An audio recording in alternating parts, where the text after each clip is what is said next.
Hola, ¿qué tal? Mi nombre es Roberto Rodríguez.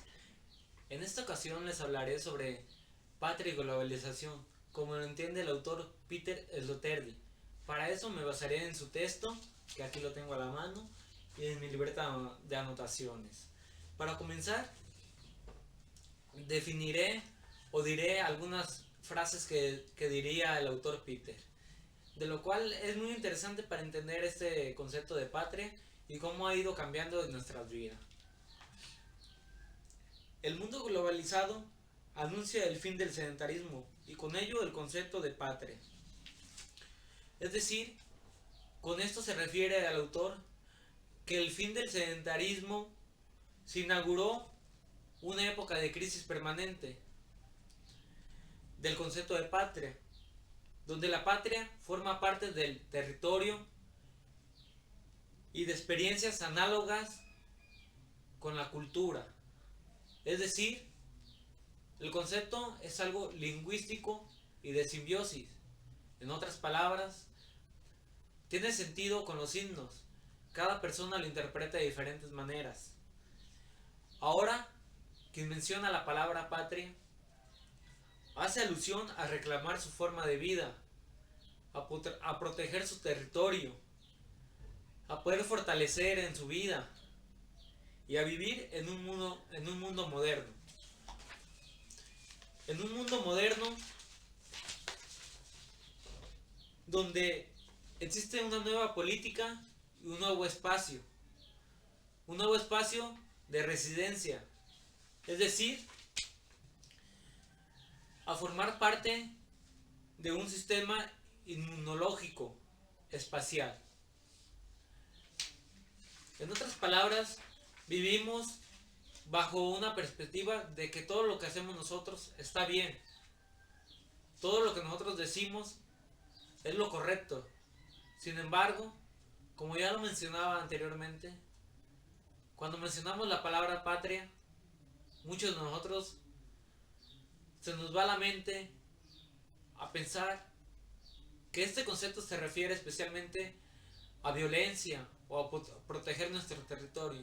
En cambio, el autor Peter, en su texto Patria y Globalización, nos da un tip o un consejo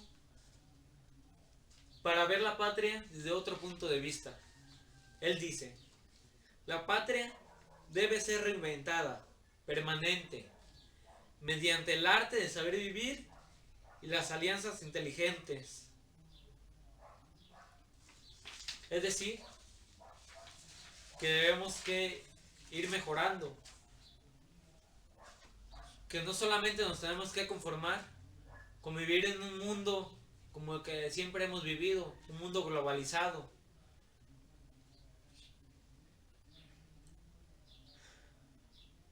En otras palabras, el autor también refiere el término territorialidad o territorio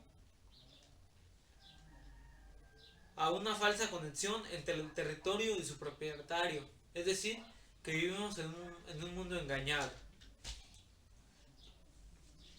Para finalizar, quisiera decir o citar al autor, donde por último hace referencia a las tendencias de la globalización, en donde las sociedades modernas tienen un papel importante, ya que muchas de las veces entendemos a la globalización meramente como un proceso económico o una competencia entre mercados. Pero este número o esta definición que le damos no es correcta. La globalización debe que ver algo más que solamente economía. Debe que ver con lo tecnológico, lo político y lo cultural.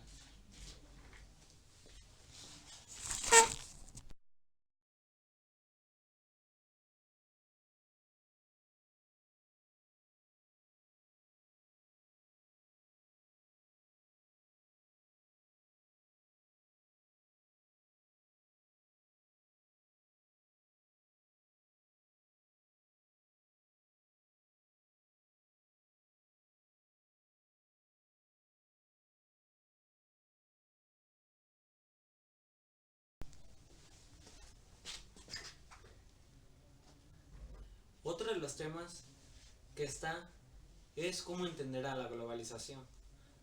Para esto yo me basé en el texto de Naturaleza y alcance de globalización de Alonso Aguilar Monteverde. Debemos que entender que este fenómeno empezó a advertirse desde los años 90 o 80. Para comenzar, el autor Alonso Aguilar menciona algunos conceptos de cómo definen a la globalización otros autores. Algunos definen a la globalización como un hecho reciente en la economía y en otras actividades universales, así como también lo definen como un fenómeno que fundamentalmente se expresa en la creciente internacionalización de recursos y procesos económicos, o incluso lo definen como algo de mucha importancia o algo de nada importancia. Es decir, para algunos es un proceso muy avanzado que está perjudicando nuestra forma de vivir, la forma de distribuir el comercio. Pero para otros simplemente es un término que pasa desapercibido. Sin embargo, el proceso de globalización no solamente se debe que entender como un proceso meramente económico, sino que se debe que entender como un proceso social, político y cultural. Omae añade que las nuevas tecnologías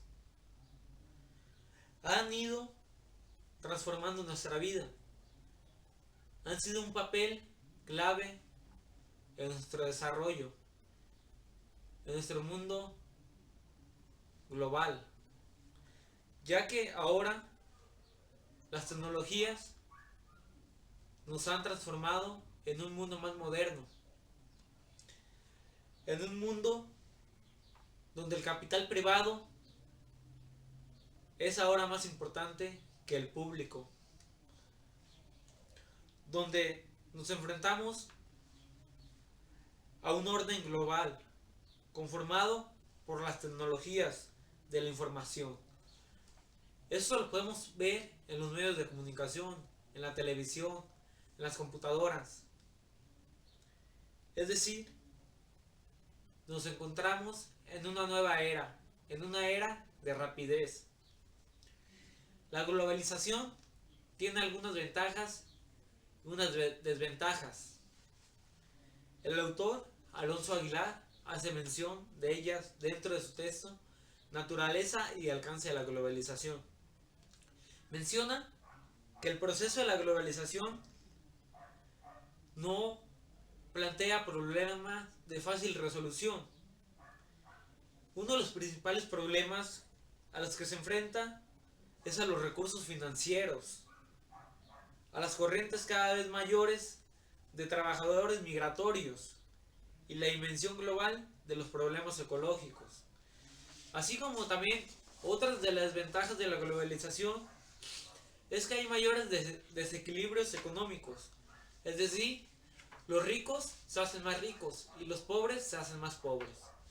Sin embargo, la globalización también atrae ventajas. Una de las primeras ventajas que atrae es que se logra un alto crecimiento y nivel de sus habitantes. Pero esto se logra mediante el trabajo y el capital. De lo contrario, estaríamos hablando de una desventaja. Una segunda ventaja se debe precisamente a las nuevas tecnologías, ya que con ellas ciertos países y habitantes del mundo han podido estar en constante comunicación. Es decir, por medio de las tecnologías nos podemos encontrar en el aquí, en el ahora. Por medio del Facebook, de Twitter o de algunas otras aplicaciones que nos permiten chatear con personas de otras partes del mundo. Precisamente no estamos en una interacción física, pero podemos estar en una interacción virtual en la cual nos podemos hablar por medio de la cámara. Entonces es aquí donde cobra vida las tecnologías, donde es importante para la globalización.